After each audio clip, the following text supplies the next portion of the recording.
अभी हम लोगों ने भैया अर्चितानंद जी को सुना।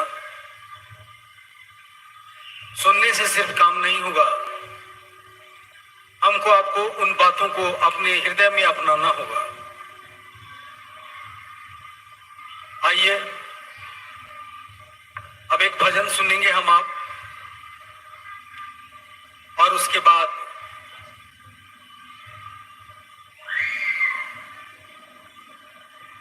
दीदी बरखानंद जी का संभाषण हमारे आपके बीच हमसे आपसे होगी, उसको सुनेंगे।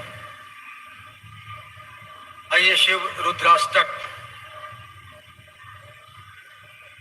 भाई दिवाकर जी प्रस्तुत कर रहे हैं। अभी भैया ने कहा हम आपको सुनना चाहिए शांति ढंग से। पता नहीं फिर ये समय मिले ना मिले, कोशिश करिए। यहाँ आए हैं, बहुत सौभाग्य मिला है, तब जाके यहाँ कार्यक्रम हुआ है। इस चीज को करने का, इस चीज को सफल बनाने में हम आप अपना सहयोग करें, आप सबसे आग्रह होगा। चलिए चलते हैं। नमामि शमीशान निर्वाण रूपम विभुम व्यापकम ब्रह्मवेद स्वरूपम निजम निर्गुणम निर्विकल्पम निरीयम चिदाकाश वासम भजेहम। नमामि शमीशान निर्वाण रूपम विभुम व्यापकम ब्रह्मवेद स्वरूपम निजम निर्गुणम निर्विकल्पम निरीयम चिदाकाश वासम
आइए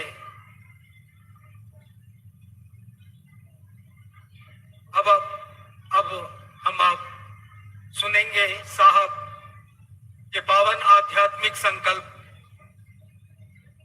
आओ चले शिव की ओर। इस प्रवाह में साहब दीदी के साथ निरंतरता में चल रही दीदी बरखानंद जी की अभिव्यक्ति को हम आप सुनेंगे। आओ चले शिव की ओर। दीदी बरखा आनंद जी को सुनेंगे हम। पूज्य की आशाएं हैं उसका समाधान भी सुनेंगे दीदी बरखानंद जी के माध्यम से।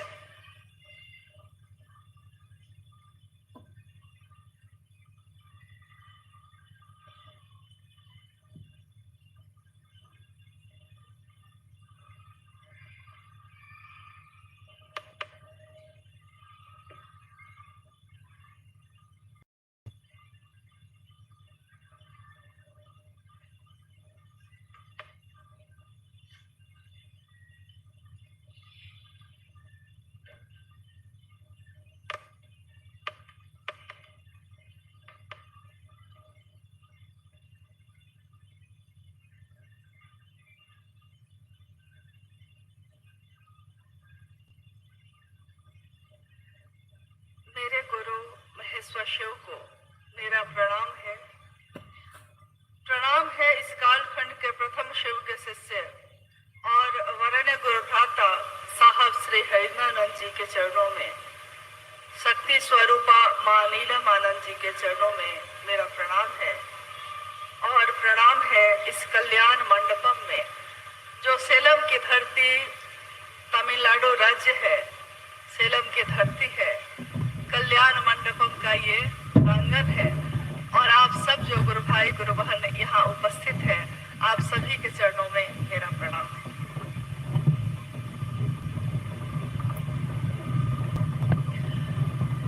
हम सबका सौभाग्य है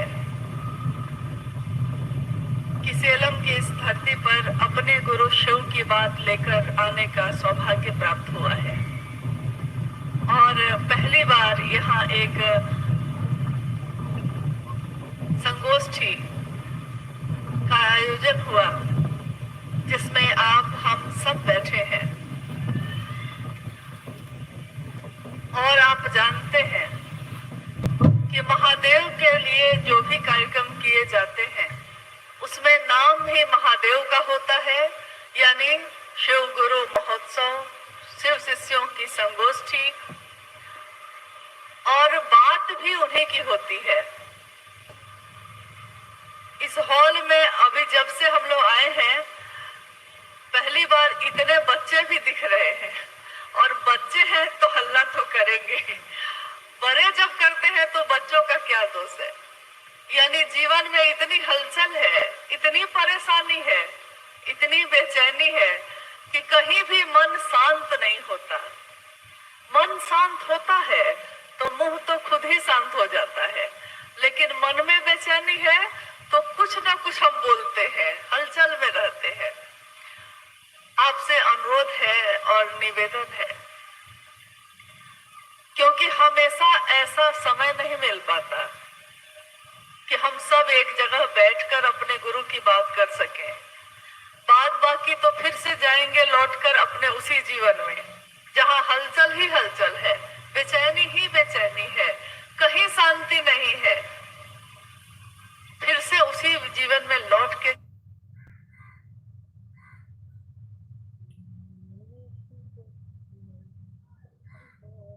जाना होता है। लेकिन अद्भुत सी बात यह है, देखिए मुझको लगा सिर्फ गुरु बहनें बात करती हैं, यहाँ तो गुरु भाई भी लगातार बात कर रहे हैं। एक बार साहब ने कहा कि भाई बहुत बड़ा ये आश्चर्य क्या होता है, तो हम लोग को क्या पता क्या होता है। उन्होंने कहा कि दो महिला बैठी है और चुप है, ये सबसे बड़ा चर्च है, लेकिन अब जो है संतुलन में आ गया है। मतलब ऐसा सिर्फ महिलाओं के साथ नहीं है, ऐसा पुरुषों के साथ भी है कि दो लोग, अगर दो इंसान बैठा है तो वो चुप नहीं रह सकता, कुछ ना कुछ बोलेंगे। अब हम हैं सामान्य इंसान, हम भी आप भी एक सामान्य इंसान, एक साधारण परिवेश में जी रहे हैं हम लोग। रोज कमाते हैं, रोज खाते हैं, रोज अपने परिवार बच्चों के लिए सोचते हैं कि कैसे जीवन चलेगा। और उस जीवन में किसी ने आके कहा है कि महादेव को अपना गुरु बना लो। किसी ने आके कहा है, कोई तो आया होगा इस गांव, किसी ने तो कही होगी ये बात पहली बार। लेकिन ये बात चाहे किसी के द्वारा आई होगी आपके पास, बात ये किसकी है? मेरी नहीं है, आपकी भी नहीं है, जो लेकर आया होगा उसकी भी नहीं है। बात ये है शिव के शेष हरिंद्रानंद जी की, जिन्होंने ये संदेश, ये पैगाम दिया पूरे जगत के लोगों को कि आप पात्रता रखते हैं या नहीं, लेकिन शिव आपके गुरु हो सकते हैं। तो आइए आज की इस संगोष्ठी में हम सब गुरु भाई गुरु बहन बैठे हैं, अपने गुरु शिव को याद करते हैं, अपने साहब दीदी को याद करते हैं और थोड़ी देर के लिए अपने मन को उनके दया के आश्रय में लेकर चलते हैं, क्योंकि समय ये बहुत बेशकीमती है। फिर पता नहीं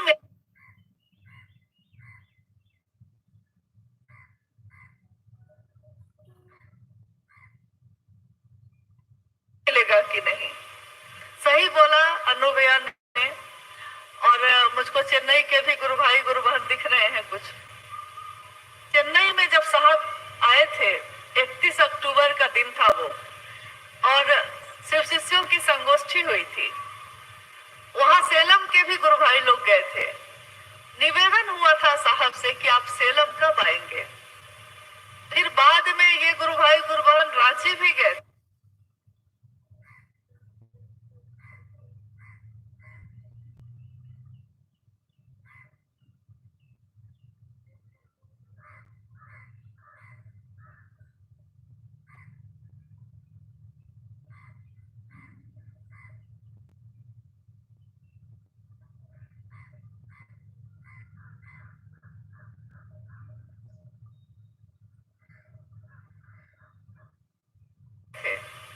कितने दिन जो भी काम हम अपने जीवन में करते हैं, जब तक उस काम को समझते नहीं है कि क्यों कर रहे हैं, न तो वो काम ठीक से हो पाता है, न उस काम का परिणाम सही होगा।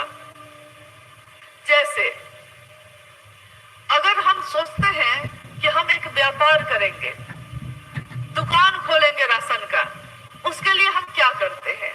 पहले इच्छा एक होती है, इच्छा एक पैदा होती है मन में, फिर उसके लिए हम ज्ञान लेते हैं, यानी दुकान चलाया कैसे जाता है किसी से सीखते हैं, ज्ञान लेते हैं, फिर क्रिया करते हैं, फिर उस पे काम करते हैं, दुकान खोलते हैं, सारा सामान रखते हैं, कैसा व्यवहार होना चाहिए, ये सारी चीजें हम करते हैं।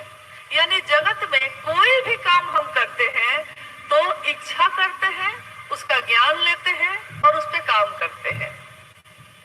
खाना बनाना भी अगर कोई चाहे और उसको खाना बनाने नहीं आता हो, राशन है, चूल्हा है घर में, सारी सामग्री है, लेकिन बनाने नहीं आता हो, ज्ञान नहीं हो बनाने का, तो सारी चीजें होते हुए भी बेकार है, यानी कि कोई काम नहीं।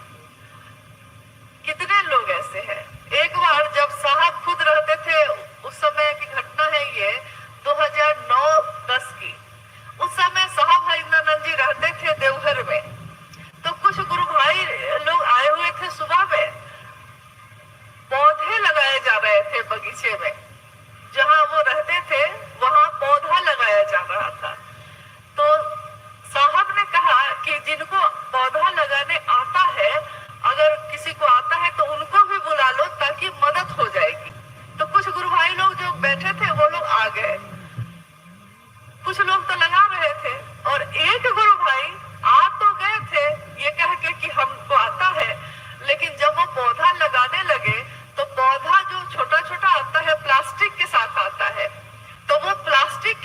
ही जमीन में लगाने लगे। साहब ने कहा कि अरे तुम कहाँ से किसानी सीखा है भाई, ये पौधा ऐसे थोड़ा ही लगता है। देखिए, एक पौधा लगाने के लिए भी हमको आना चाहिए, यानी इंसान का जीवन है तो हर काम करने के लिए ज्ञान की जरूरत होती है। माइक है, लगाने नहीं आता है तो कोई फायदा नहीं है हमको। इंसान के जीवन में गुरु की जरूरत क्यों है?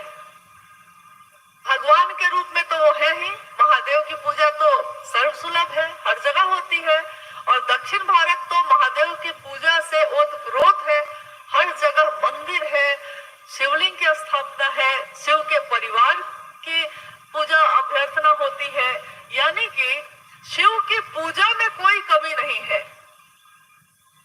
हम जल चढ़ाते हैं, उपवास करते हैं, व्रत करते हैं, फूल माला चढ़ाते हैं, बेलपत्र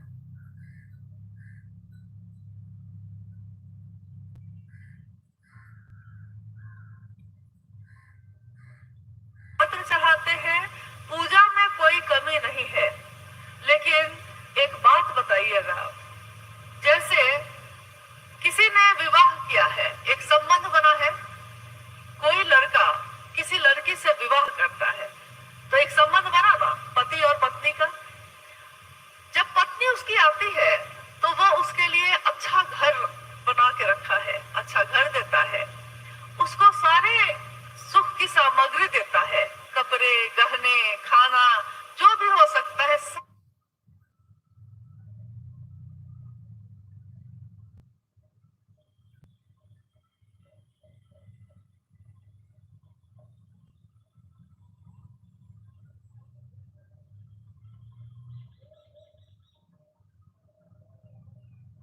देता है, पति का भाव नहीं देता है।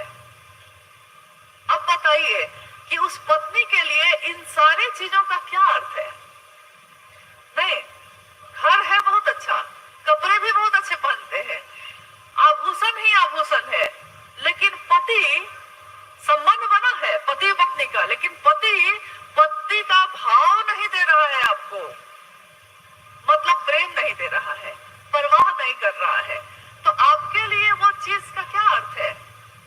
ठीक वैसे ही शिव की पूजा में हम बेलपत्र चढ़ाते हैं, सारी सामग्रियां चढ़ाते हैं, लेकिन अपने दिल का भाव ही नहीं देते, तो महादेव के लिए उन चीजों का क्या अर्थ है? क्योंकि फूल भी उन्हीं के, बेलपत्र भी उन्हीं का, जल भी उन्हीं का, और ये दिल में जो हमारे भाव है ये भी उन्हीं का। लेकिन शिव